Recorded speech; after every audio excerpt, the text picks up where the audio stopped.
Жеңше, не yapıp жүрміз бұл жерде? Ой, Алижан, сен түсінбейсің ғой. Туған жер ыстық дегенде. Туған жерім ғой менің Шымкент.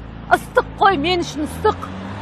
Ой, туған жеріңіз білмедім, бірақ Шымкент действительно ыстық екен, қайтайықшы болды. Ай, ыстық. Дұрыс қой енді. Опа!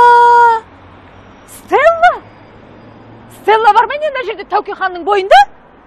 Стелла. Бар болса, барсын кетіп жүзін. Жоқ, тоқтайдыш, арылайықшы кән. Тез арылайым да шығам. Ой, сіз ма Тәуке ханды көрістімді Қыдырдан деп алып шықтыңыз ғой. Дұрыс қой енді, Стелланы көріп шыға салайық та. Ой, Алматыда бар ғой көресіз ғой. Алматыда мен Шымкенттегі разницасы бар. Жүр, тез көрейік, жүр.